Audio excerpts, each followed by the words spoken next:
Philanthropy Alliance. Thank you all for joining us on a Sunday morning. So, we have an exciting hour ahead of you. And today's program is brought to you by the India Philanthropy Alliance on India Giving Day, which is celebrated every year from March 1st to March 14th. The India Philanthropy Alliance, it's a collaborative ecosystem of leading nonprofits, and it was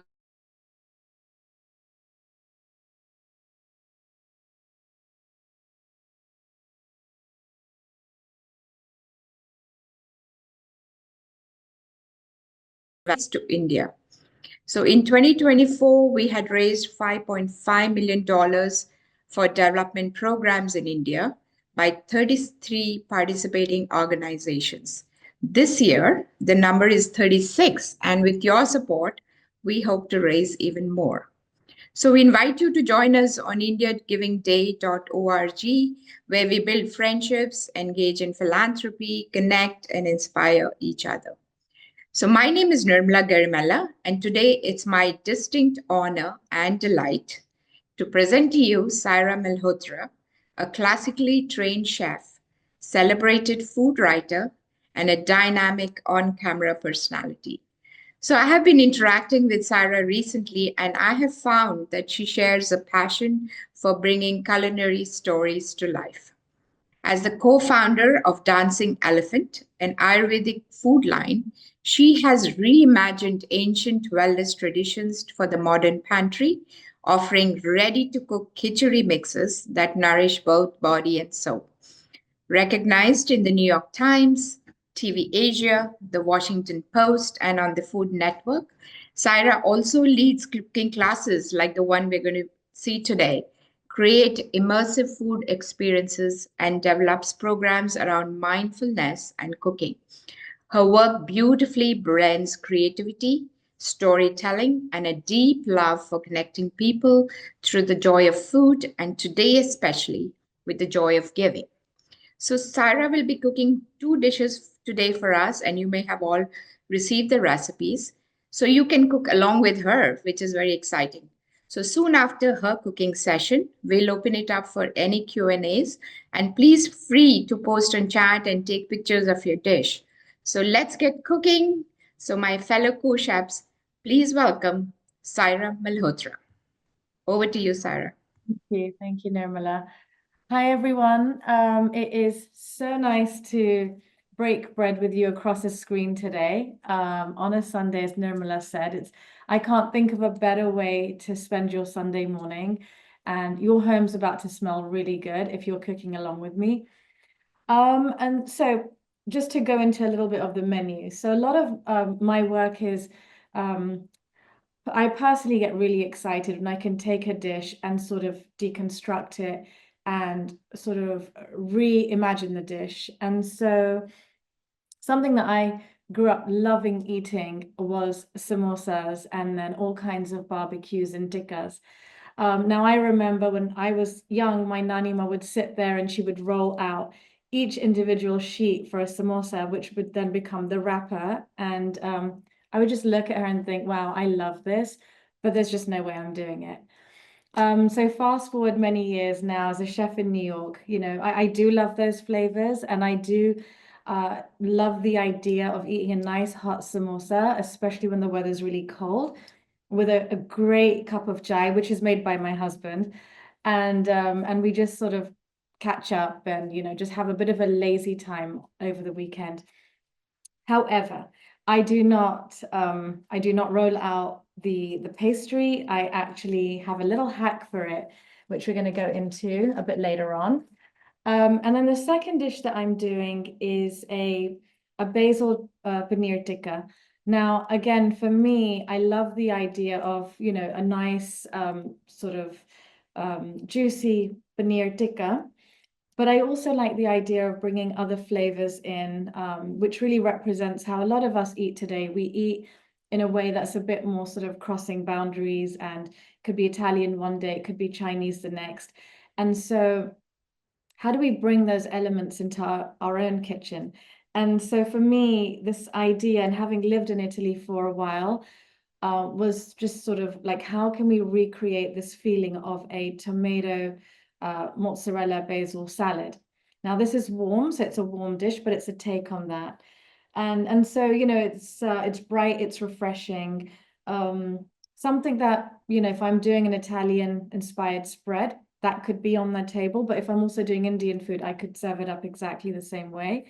If I'm doing Middle Eastern inspired menus, then perhaps instead of the basil, I'm switching it out for dill, like a nice hefty dose of dill or parsley, you know, or a combination.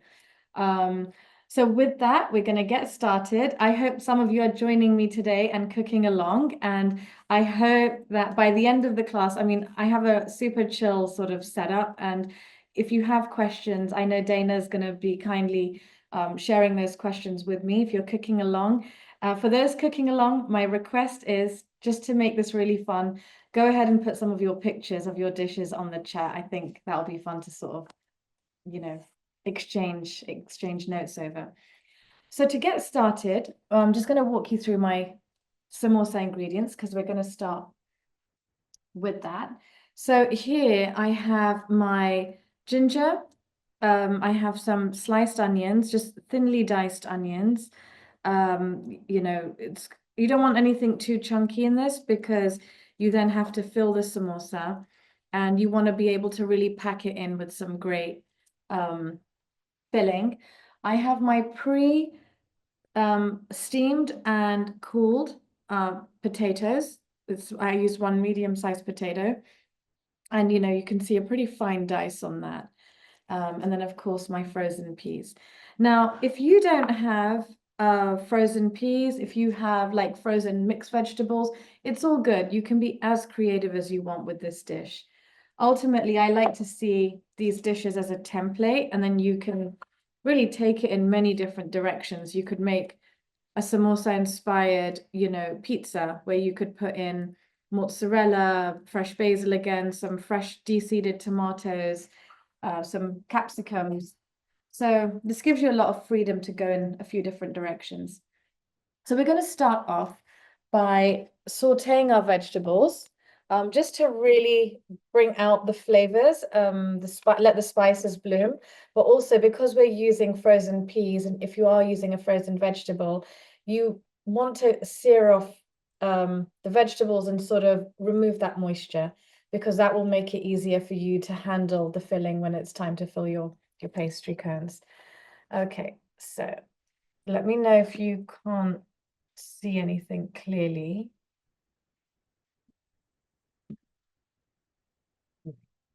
I've got my pan on. And just here, I'm just keeping it warm and ready. Just got my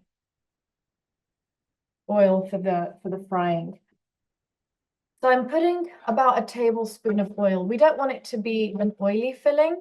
We just want it to be able to, we just want enough oil to be able to bloom our spices. And we're going to start with the peas.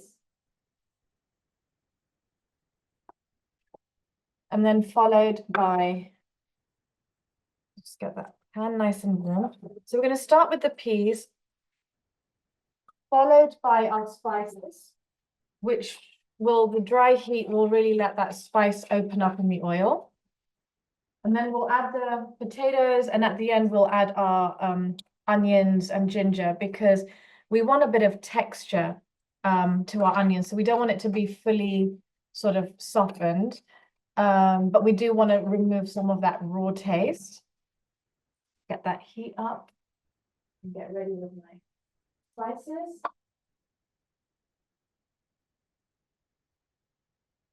So I'm going to be using just some pepper. I'm going to use some chili powder. You can use coriander powder. I'm going to use a bit of coriander powder, and I'm going to use a little pinch, like a quarter teaspoon of garam masala, just to add a nice warm backdrop and flavor. So I'm just going to really crank this up, the heat up, and just let the peas release all their moisture. I'm not going to add salt just yet, otherwise the salt will pull out too much moisture. So the salt can go in once we have our potatoes in there.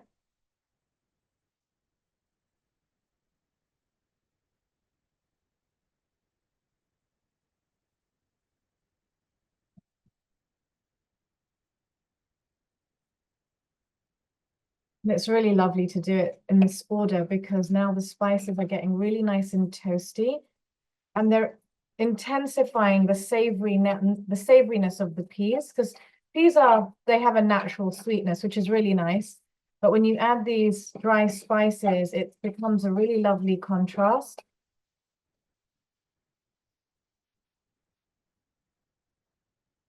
And you start hearing a bit of a sizzle, so that's good.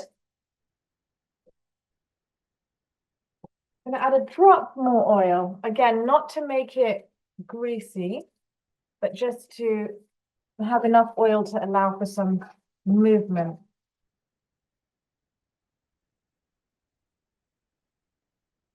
Okay, that's good. This is all quick. So this step is really quick. Now I'm going to go in with the potatoes.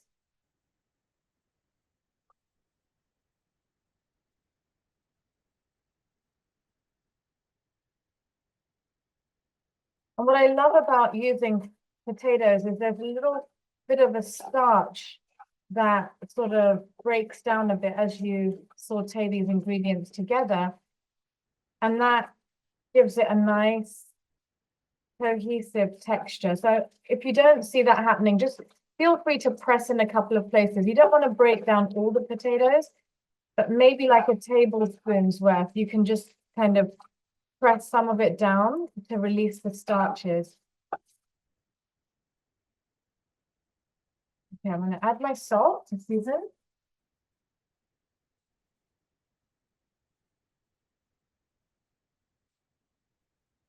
Because it's quite a dry mixture, you don't want to make it too salty.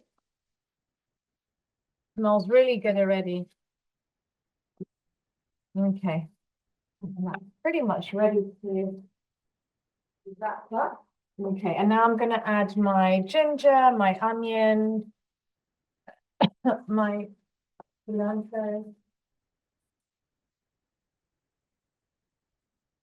Now, again, we're just cooking it to get some of that rawness out of the onions because that's quite sharp. And whilst, you know, you can have some samosas that do have that raw onion texture to it. It's a personal preference. I mean, I like it a little bit cooked through because the sharpness can really overpower the filling.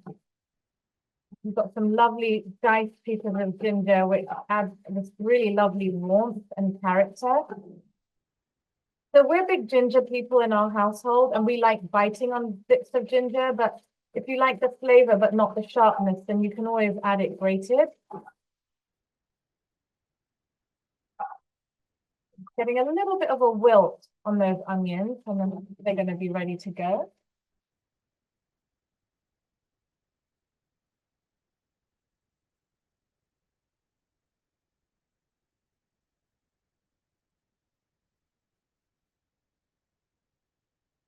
There, done. This, by the way, makes a lovely hash to eat with eggs as well on a Sunday. So we have eggs for breakfast. I often find that I have some left over, even in this dish. So I love knowing that it's in my fridge and I can just feel like I'm having a really gourmet breakfast the next day. Oops. I mean, you don't really have to remove it from the pan. You can just fill from the pan. It's just a little easier.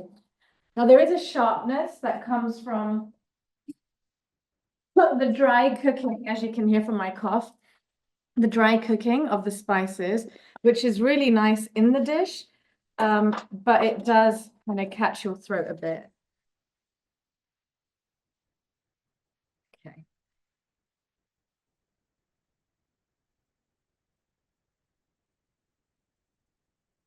I'm going to just let this cool down a little bit while we get the marinade going on our paneer, just so that it can sit. Now, of course, you can marinate this paneer overnight, but even half an hour is good because it just allows for like that lovely marinade to break through the proteins and really start seasoning those little slabs of paneer from the inside. Okay, let's get cracking with our marinade.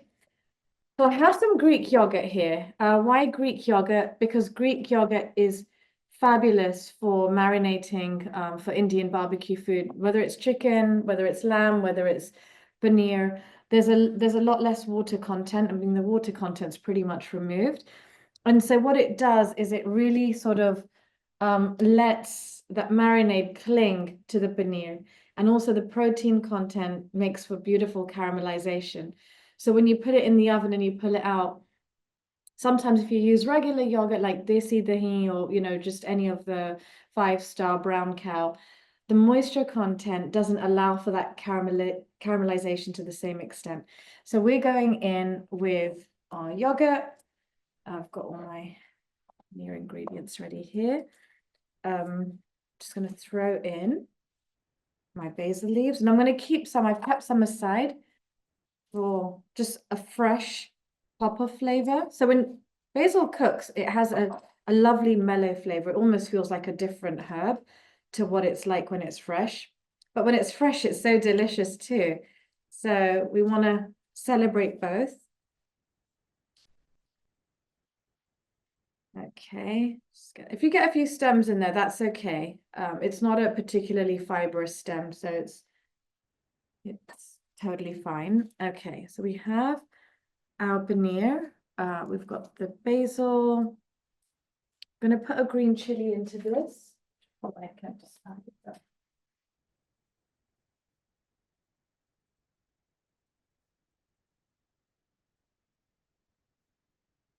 Now, because it's quite a sort of dairy, like beautifully unctuous, rich dish, it is nice to have a fresh chili in it because it gives it a bit of a lift.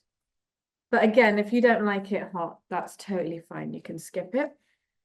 We're gonna just make sure we get all the ingredients in there. Okay, we're gonna add a bit of lemon juice.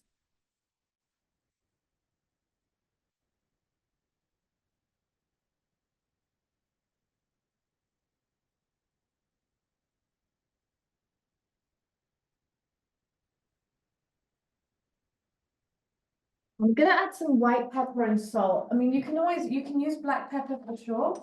I like the white pepper because it's sort of non-interfering visually. It just sort of blends right into the sauce, into the marinade. And it's got an intense flavor. It's a little bit different to black pepper, but that said, you can always use black pepper. There's a lot of flexibility in cooking. These are just, I look at ingredients as placeholders, and you can always switch out like for like. Okay, we're going to give this a whiz. And in the meantime, yeah, let's give that a whiz. All right, this is where my kitchen won't sound so nice. So excuse me while I just blend this.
Oh.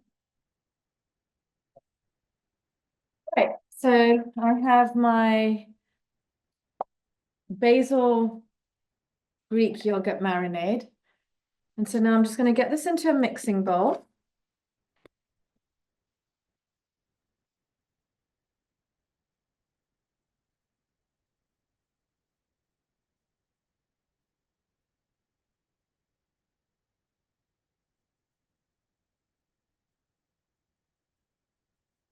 To be honest, this marinade is so lovely and so refreshing that even if you weren't doing paneer and you just wanted a fun, unexpected dip to go with some crudités and chips, this works really well for that too. Now, if you wanted to make it a bit more, give it a little extra oomph, you can always put like a quarter teaspoon of chaat masala in it, or some toasted cumin seeds, pounded cumin seeds. Okay. So you don't need to do this. I like to use gloves because I find that it doesn't stick to my hand and I can just do a lot more things faster. So I've got my gloves here and I'm gonna just take my paneer slabs. I've cut them nice and not chunky, but nice and sort of along the profile of the paneer because I kind of like the boldness in the shape of it.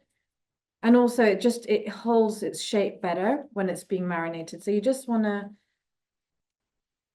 coat all these pieces, just let them sit in this for a couple of minutes. I mean, ideally you want to give it about half an hour. We won't be able to do that today. But to be honest with you, this you could make even on the fly. And if you don't have time to marinate, it's still great because like I said, the marinade itself is nice and thick and it's really sticks to the paneer. And this also, you can do this with mushrooms, like portobello mushrooms. You can do this with a few different veggies.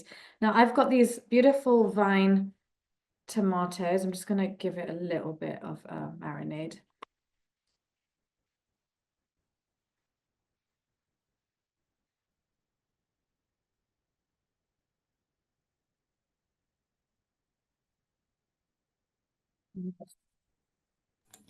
Saira, while you're doing that, Peg asked what kind of blender did you just use? I used a Ninja. I mean, I A have like Ninja. 3 different blenders at that size, and I have to say, the Ninja at the moment is my favorite because I can put stuff in it without, I think it's easier. It doesn't have to be plugged in, and I can bring it to my chopping board and kind of pile it in and then take it to the outlet. It just feels really convenient, and the blade's really good on it too. Thanks. Oh, good. Okay, so this is ready. I'm going to let this just hang out for about 5 minutes or so. Right, and now we're going to move on to our samosa. This is actually fun. This part, like when my kids were younger, this is something I did with them in the pandemic. Who doesn't like a bit of arts and craft? So, you're basically taking your tortilla, you're just cutting it in half. So we're doing 4 today. And feel free to like keep your ingredients out after if you're cooking along, because you could just keep going until you've used up all your filling. And they freeze really well too, so it's just a handy thing to have in the freezer. Okay, so I'm cutting it in half. Right. Now, if you're using gluten-free tortillas, they tend not to be as pliable. You can still use it, still works. But what I find helpful, if you find that it's not as pliable, just lightly sprinkle a little dash of water on them, put them in the microwave for about 10-15 seconds, and maybe do them in batches of 4, no more than 4 tortillas at a time. And then keep them warm in a paper towel. And then as you work through them, you'll find that they're a lot more user-friendly. Okay, so here's my smile. I'm keeping the straight side up and away from me. Oh, sorry, more importantly, before we get to that step, we need to get our glue ready. So it's called levi in Hindi. I know there's definitely a better word than glue. It's not coming to me right now. But ideally what this is going to do, it's going to fasten our samosa as we make our cone, because we want to make sure it's well fastened so it doesn't open up in the frying pan, in the oil. And if you're cooking along, this is a good time now to just get your oil, start warming it up. Doesn't have to be hot, hot yet, but just you can have it warm. And then just mix this. And you want it to be almost like the consistency of a pancake batter. So you may have to add a bit more or a bit less water. You'll see as you go. I need a bit more. I'm just going to add it little bit by bit because I don't want it too wet either, but I want it wet enough where I can sort of glide my finger across the tortilla.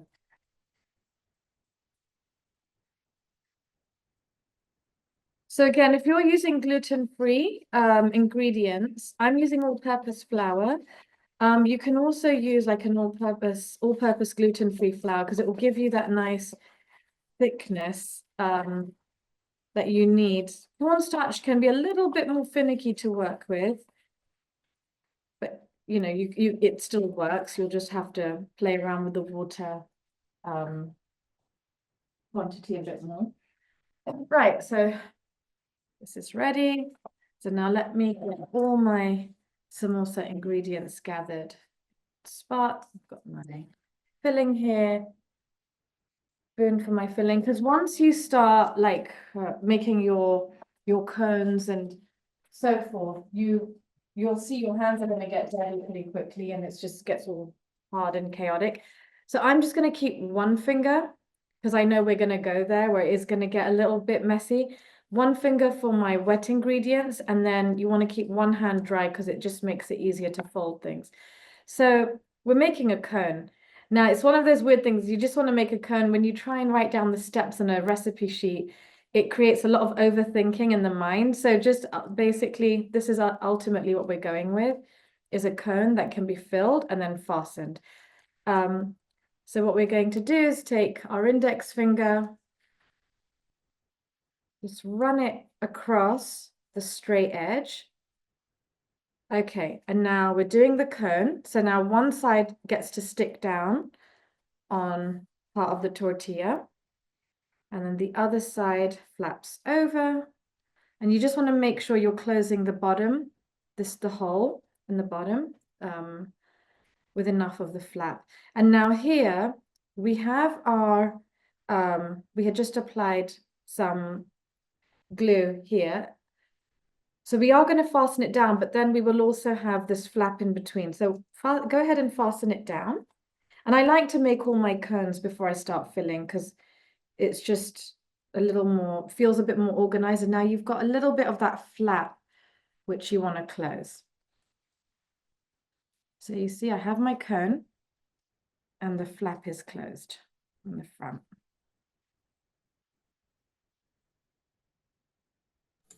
While you're doing that, we had a question about what size tortillas and if there's any brand you think is the best. So I'm using the, what size is this? It's not like the 11 or 12 inch or something. Let's say. So I'm not using the small ones, just a quick answer on that, and then I'll look up the size in a moment. But I like the Mission Zero net carbs, and not because it's net carbs. I mean, that's just an added bonus, but because I actually like the softness of it. It's got that pliability, which I find very helpful. And that's a great question. Thank you. One other question was, could you use frozen paneer? You can. Okay. Oh, frozen paneer is a filling, absolutely. Just whenever you're working with anything frozen, it does tend to retain some moisture. So like we did with the peas, you just want to make sure that you're drying it off in the pan first. Okay, good to know. Thank you. For our cones, we've got a couple here.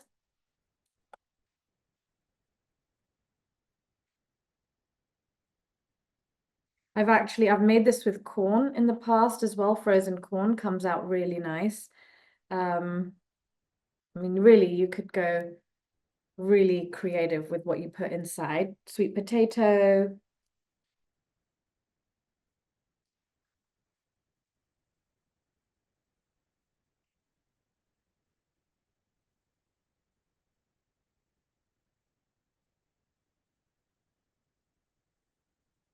and really pinch.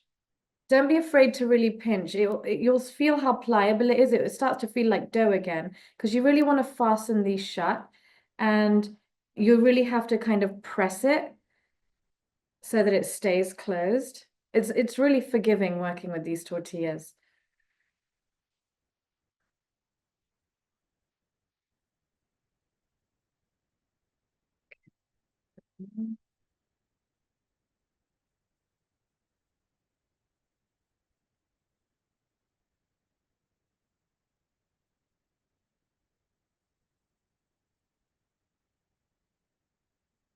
And you don't need to like try so hard with trying to close the flap. You just want to put a bit of the glue there to sort of hold it somewhat in place. This is not a great one. It's got a little bit of a hole in it.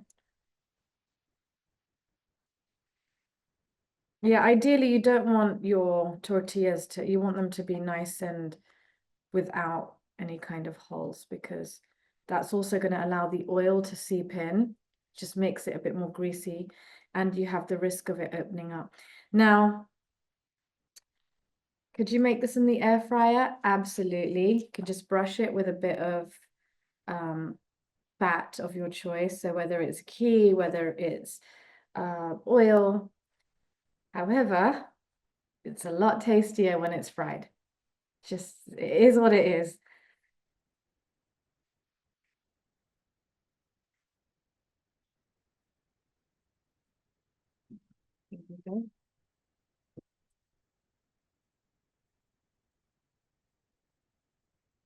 So just, even though you're going to get your hands dirty again, but just give them a bit of a wipe down. It's just a good time to sort of reset everything. Okay, so now we're ready to start filling. So you want about 1.5 tablespoons. Now I'm greedy, so I like to pack it in. So I really press down to get as much in as I can. I mean, of course, you do want to be able to close them too. So can just get all these in there.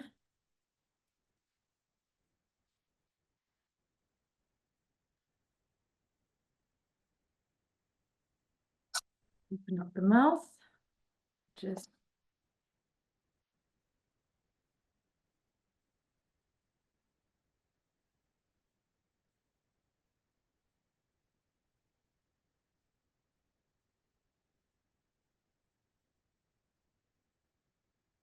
it's really fast. Even though you're making each one manually, it's really fast once you've got your prep done. I mean, you could even do the prep the day before.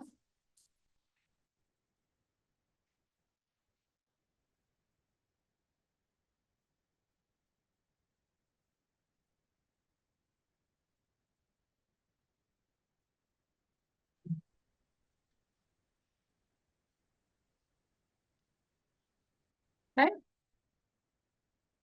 The cones are filled. Just set that aside.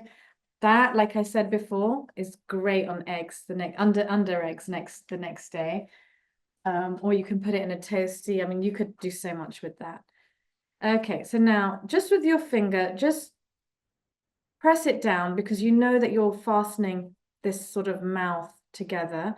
And so you want to be able to give it room to be able to stick to each other, the two ends to, and the two openings of the mouth to stick together, and press, press, press.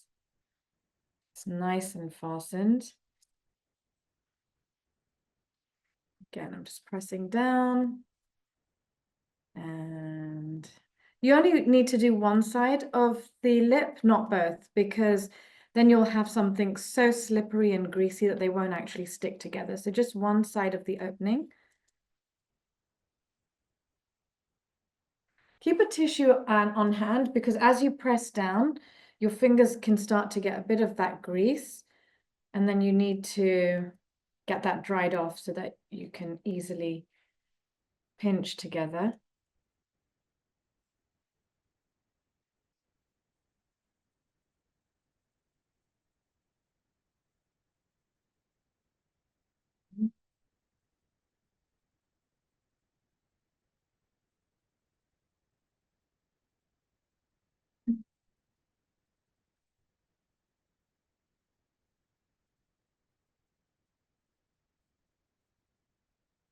For meat eaters on the group, this is really lovely with keema as well. So if you have leftover keema, it's so nice. A keema samosa is just lovely. And for those who don't eat meat, I've made this with soy mince as well. Just a different kind of mouthfeel. Okay. Right. So these are going to be ready to get fried in just a moment. Now I'm going to organize my paneer because that will need a few minutes in the oven. So just take a bit of ghee. You can use oil too. Just warm a bit up just to get my pan nice and coated. Oh, sorry, wrong place. I'll just put some in the microwave for a second because it's gone cold.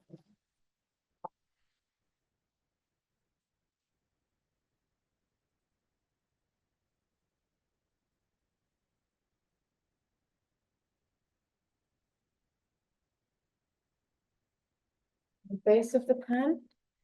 Now I'm going to drizzle some of that ghee over the paneer. Again, if you prefer just to stick with oil, that's totally fine. Okay.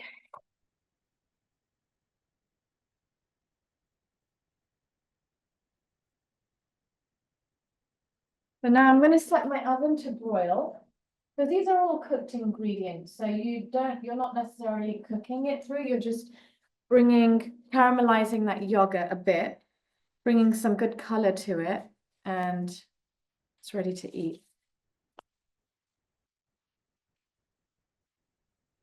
And just lift these out gently so they don't break.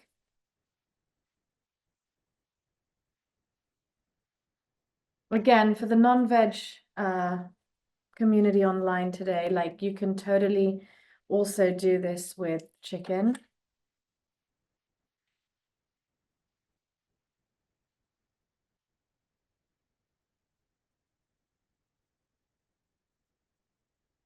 Just going to load some of the yogurt dressing on top.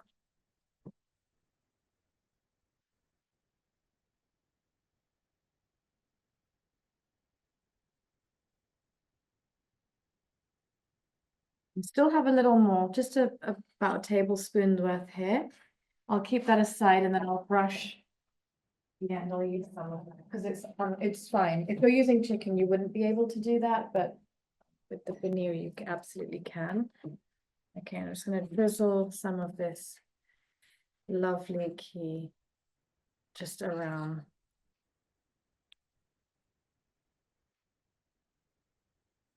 Again, the animal fats give you that lovely caramelization. Oil can also give you color, but it won't give you that same kind of caramelization that the ghee will give you. And I'm just going to pop this into the oven.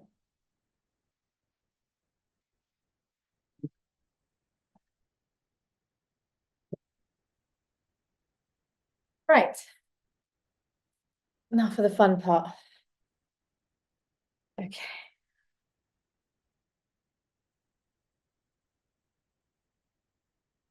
Now with the tortilla, with the samosa, you don't want it so hot. You want it around 350. Now, what does that really mean? You don't want it to be super hot on contact because you're not going to get the crispness. You won't even get the color. You'll just get it. It'll just get a bit burnt looking. So what I like to do is just test it.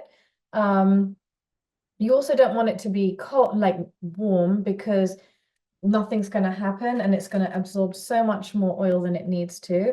The samosa will, and it just becomes a bit soggy. So I'm just going to test it to see what happens when I put a piece of tortilla in. And it's nice. It's giving it a chance to kind of whiz around a bit before catching color. And that's what I want. I want it to catch color a little more gently. By the way, just taking tortillas, and this is actually a hack my nanny ma did teach me. Um, Taking tortillas, cutting them into thin strips and frying them makes an excellent papri for like an aloo papri chaat. Okay.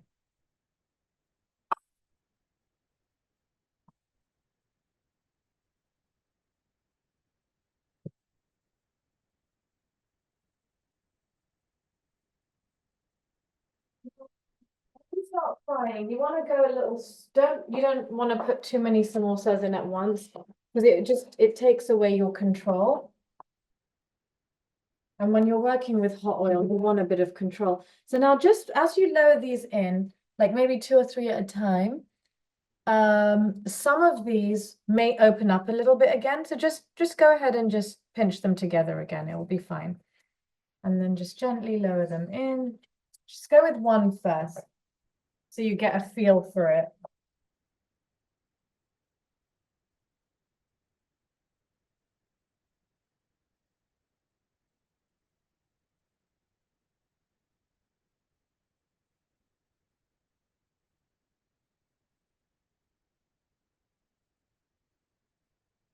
So this is a good temperature, but this is a good temperature for one. I want to do maybe 2 or 3 at a time.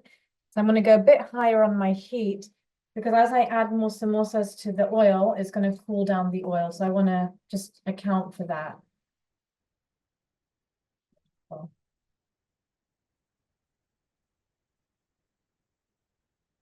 that's it. That's one done. Just really drain that oil off. And the nice thing about this is that the samosas are not in the oil for that long for it to really absorb so much oil. It's just. Is everyone doing good so far? I'm going to assume yes.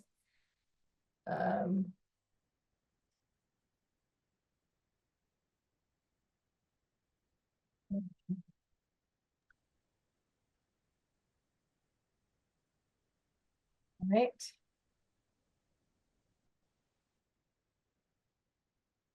So keep the pan size in mind as well when you decide how many samosas you're going to go in with. Couple of things, and also the movement. You want to be able to comfortably turn your samosa. So again, overcrowding will do 2 things. It will cool down your oil too much, and it will also make it really hard for you to like turn them, which is important because you want to be able to get this.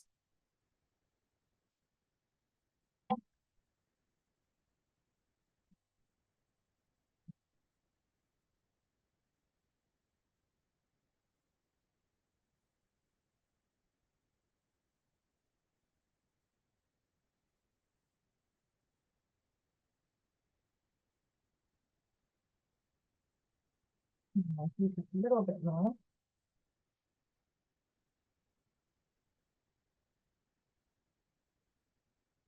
Makes a lovely lunch at work because it's so neat. It's like a hand pie. You can literally just throw a couple in a piece of foil and you're good for lunch. Have some salad on the side, throw some ketchup over it. I like it the retro way with some ketchup. Of course, if you have chutney at home, great.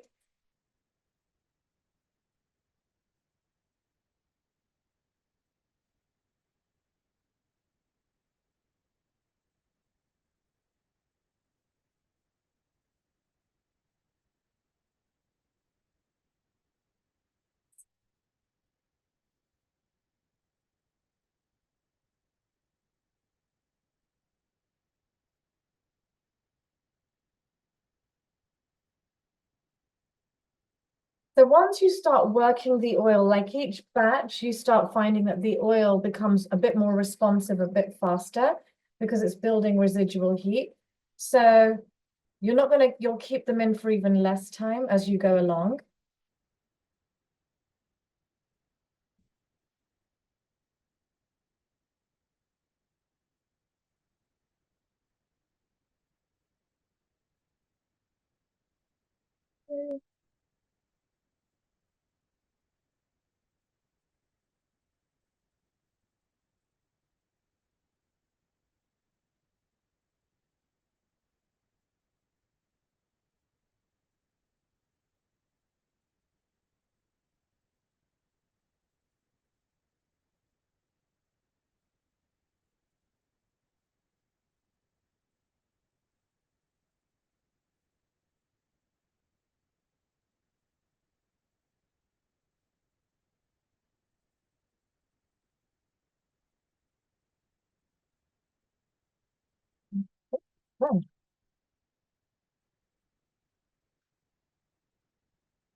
Okay, so just let these drain for a bit on the paper.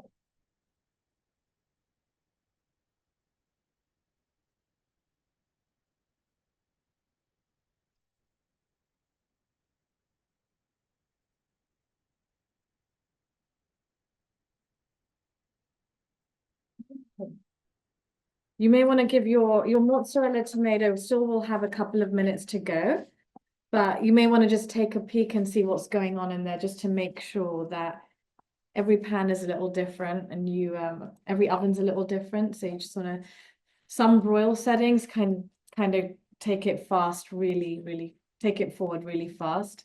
Mine seems to be having a bit of a sleepy Sunday right now, so it's got a little more time ahead of it. So yeah, these samosas are ready to go.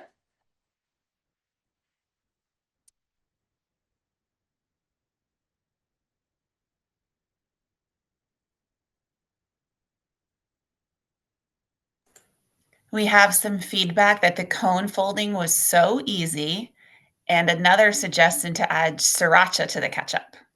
Oh, I love that. Yeah, we like it hot. I love the idea of that.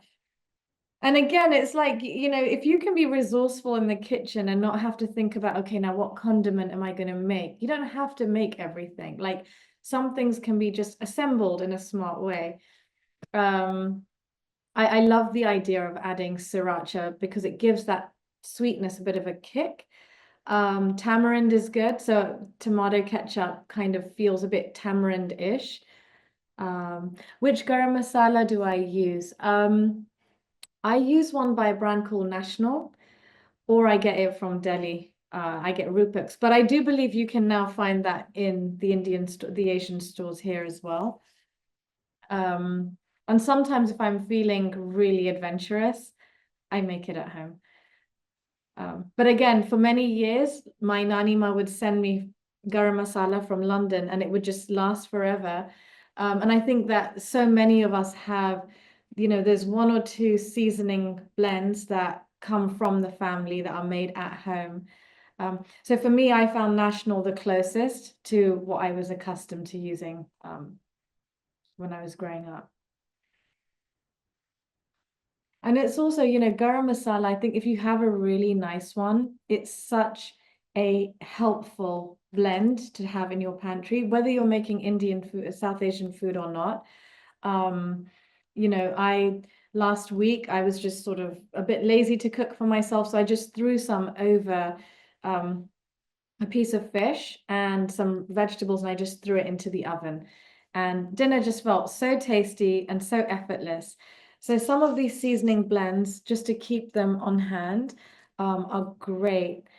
Chaat masala is also another really good one. You know, it does have a pungent aroma, so maybe not one to take to the office. A bit like boiled eggs, you know, doesn't you're not the most popular person on the office floor with that, but it adds that lovely chatpata, like it just takes everything up a few zings, and again can be used outside of South Asian cooking. It can be sprinkled on salads, it can be, you know, just tossed onto something grilled. So that's another lovely pantry ingredient. And while we're waiting for our paneer to cook through, this is a really good time in case people have questions. And I think, Dana, if you're good with it, people could even unmute themselves to ask it. We're a nice intimate group. Definitely. People have been asking along, but please, if you have anything else you haven't asked yet, please feel free to just jump in.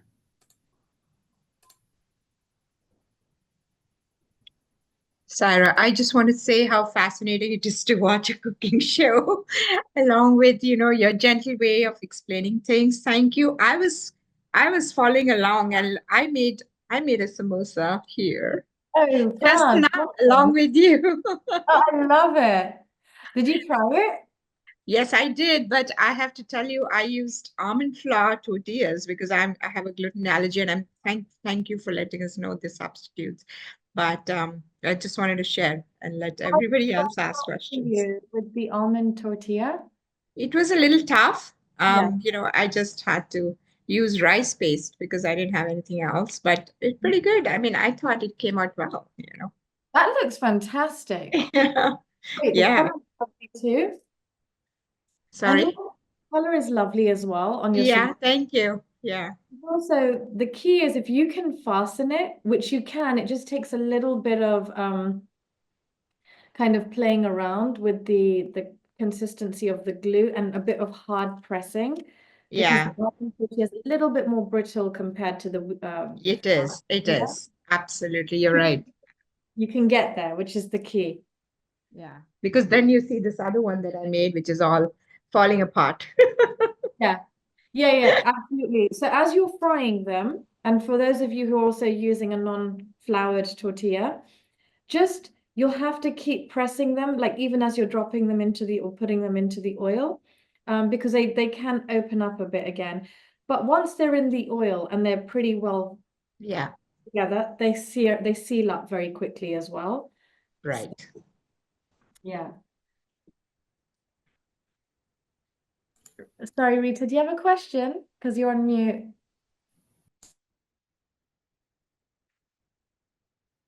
Rita, I think you're in mute. There. Sorry about that. Okay. Hi, Sarah. Thank you for this. I had a question. If I'm making the samosas, say for a party, have you ever tried freezing them and not fried them till the day of? Yeah, I've done that. Do they So come out just as well? yeah, they do. So if you take them out, so if you make your samosa and then you freeze it, but my suggestion is when you freeze it, maybe freeze them in a couple of like batches. So rather than put them all in a Ziploc or whatever at a time, flat freeze them first so that each one is individually well frozen. And then I would take them out the night before so they can defrost Thaw, it thaw a little? yeah. And then, yeah, absolutely. I've done that and it works really well because now you have like freshly fried samosas, but without having to do all these steps right before. Okay. You can scale it more, Okay. comfortably as well. Thank you. You're welcome. And Rita, what you can also do is like if you wanted to do like a cocktail size samosa, you just you cut this further into quarters and Quarters? Okay. narrow cone, but they're really pretty because then you have them on a tray and they're very comfortable to eat. And when you try it with keema, do you use the same kind of spices? Almost the similar? Okay. So Except instead of potatoes, you could use keema?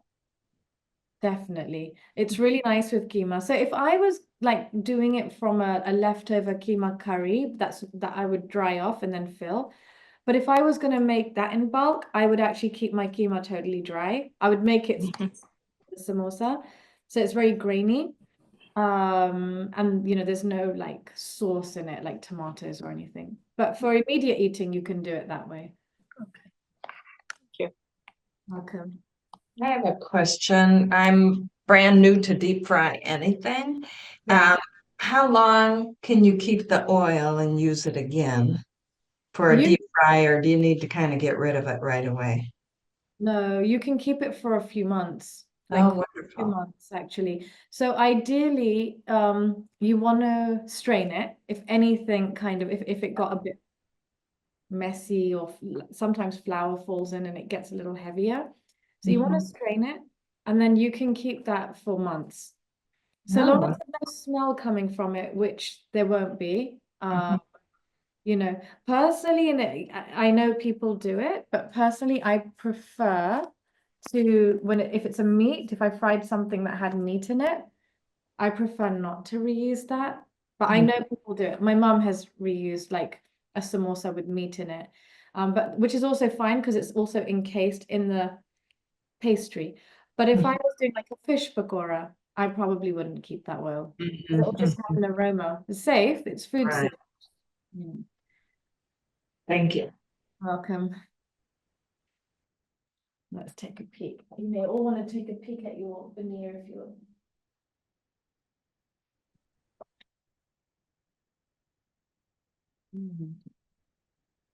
There's like this this is not me bragging, this is nature's ingredients. I mean, it smells so good. Because that basil, it almost starts to smell like a pesto when you open it, because now it's got some heat in it. It's really nice.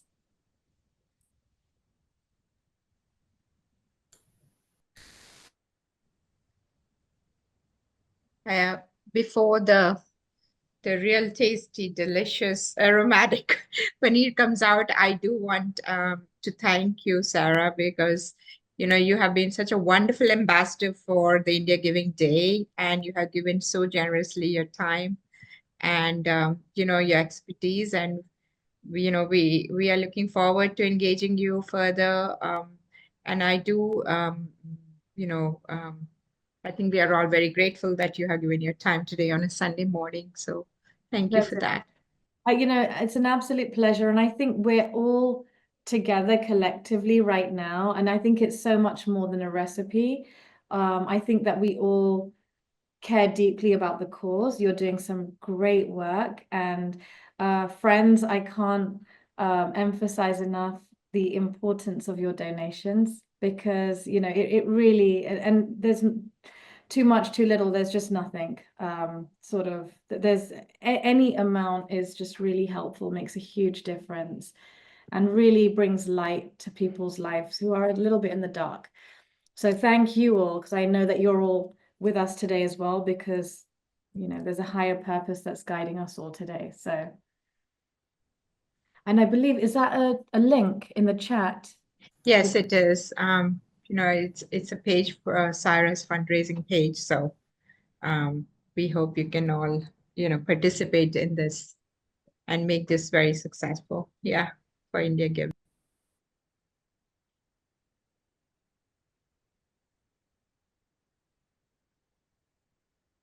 I can't wait to see what comes out of the oven right now. The grand finale. Yeah. So we have our paneer ready to come out.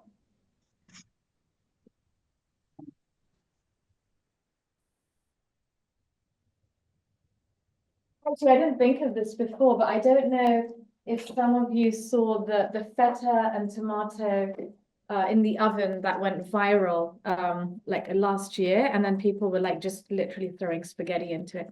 This is kind of reminding me of that. So here we have our paneer, and I love to keep, if you have tomatoes on the vine, I love to keep the stems in. It feels so real. And we now just want to throw on some of our fresh basil leaves.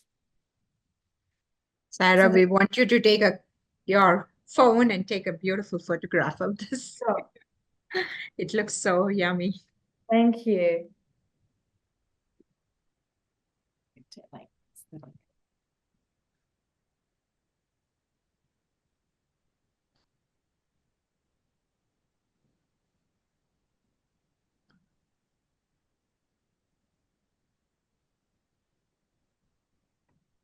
Now we're just going to click off.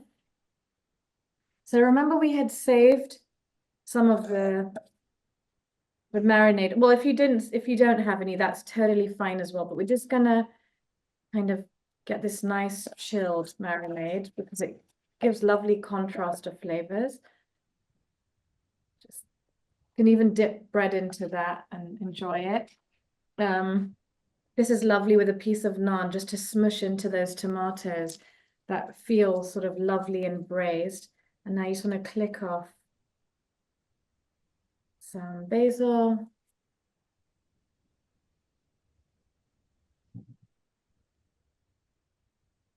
Really all about having fun with your food. I'm a very big advocate for play with your food, because we've been told since childhood, don't play with your food. Actually, playing with your food is really important. You get to really engage with it and have a sensory experience. And that's it. Your basil paneer and your samosas. Lunch is ready. Wow, that's amazing. Thank you. You're all ready, Sarah, to have lunch. Thank you. Yes, friends, feel free to throw on any photos onto the chat. It's always fun to see what everyone's made. And if you have any questions, you can feel free to ask them now.